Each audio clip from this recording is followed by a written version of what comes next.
И потом суп с котом, короче. Все, да, понял, ладно.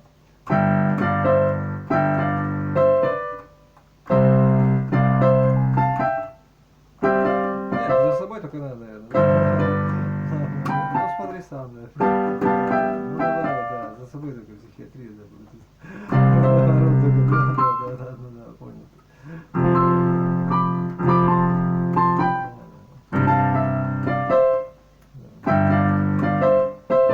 Да, иначе бы надо будет режим какое-то наказание сталинский, да.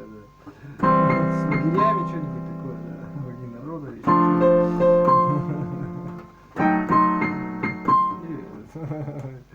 Ладно, времени, да. Значит,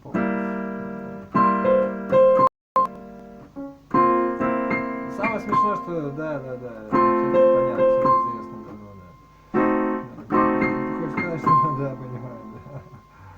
Ну все, работать просто надо. Да, другое дело тоже, да, понимаю. Себя не предать, да, Индию. Да.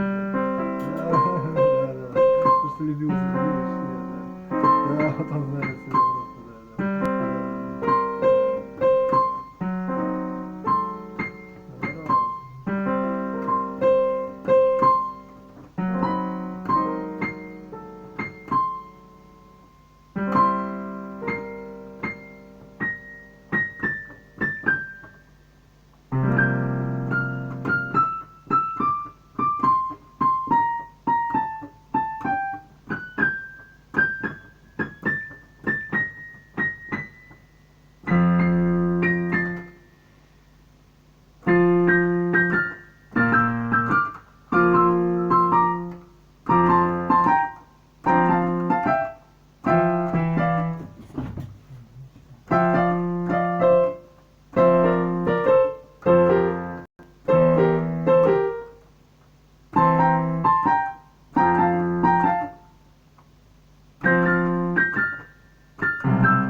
Ладно, так.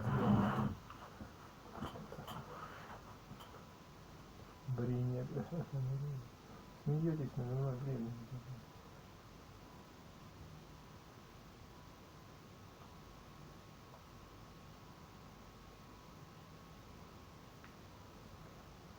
Чувствуете ли вы вот этот вот тренд? Все ломанулись в интернет.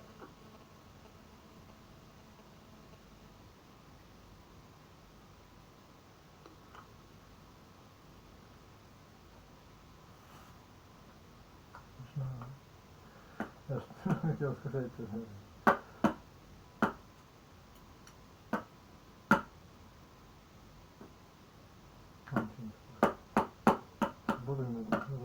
Работа есть, работа есть. Есть, хорошо.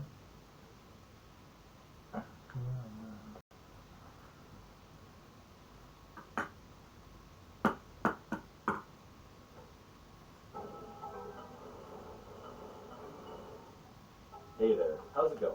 In the last devlog I made about monkeys with guns, I gave a quick recap on the game and some of the major changes happening. With my friend David signed on to program and help design the game, we need to start from the ground up. When I put the project on the shelf, the code and the art were all in a state of needing to be completely remade. Luckily, before my break, I had written my first ever game design document that laid out all of the features I wanted for this game. There's a card up top if you'd like to know more about the document and what's inside. And I guess I have to add in the obligatory don't forget to subscribe and click the bell. YouTube, yay! I was able to send the document over to David, and he used that as well as my existing demo version to begin the build in Unity. And almost offensively quickly, he had a functioning copy of my demo as a proof of concept. Seriously, it took me so long to make, and he built it in no time. Pretty big system changes in my design doc that I want to make. So those are the first things that we decided to tackle. The biggest change is having multiple game modes. The demo plays like it would if it was built into an arcade cabinet. And trust me, someday, I really want to put it in an arcade cabinet. You walk up, join as player 1, 2, 3, or 4, pick an outfit, play around, get your stats, and you're back at the player select screen to play again. This is great for demoing, but I wanted to add a little bit more for players that wanted to take it a little further.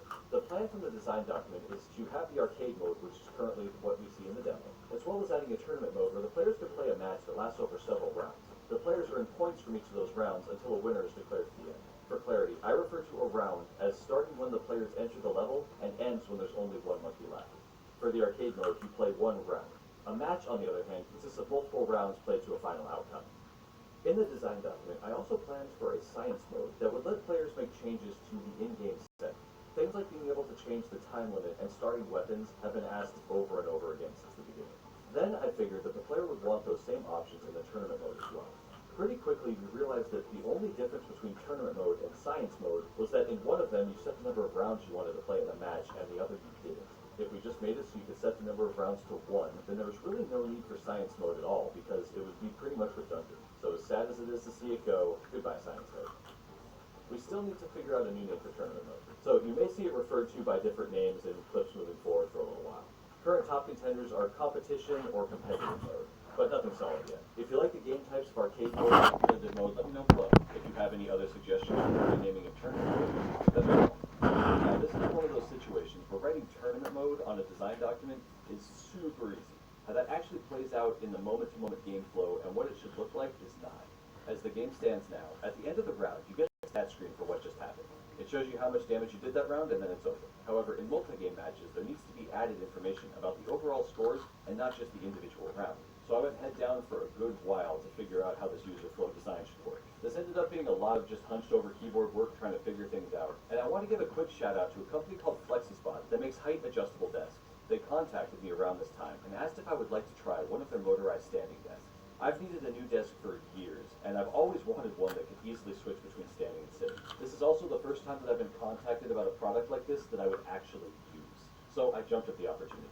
Because of the global situation and all of us needing to stay isolated as much as we can, I've been sitting an unhealthy amount of my day away. Some days I think about how many hours I sit in my chair, and it scares me. So while I was working on figuring out this user flow, I got the desk, and it was ridiculously easy to set up. I took some time to redo my working area because I'm just in a small corner of my kitchen, and everything fit really well, and it's so nice to have this new setup.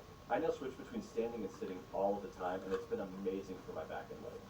FlexiSpot didn't sponsor this video, and I wasn't paid to say any of this. But to be completely transparent, I did receive the desk for free, and I really like it. So I want to say thank you, FlexiSpot. And if you want to get one for yourself, there's some links in the description. Okay, back to the design. Sorry for the aside, but this is the most like YouTube status thing that's ever happened to me so far, and I'm really excited and super happy about my desk. Okay, I had to do a lot of design for me so far, and I'm really excited and super happy about my desk. Okay, I had to do a lot of design work for how this user flow should go. For the multi-round matches, the points work like this. At the start of competitive mode, the players can choose the number of rounds they would like to play.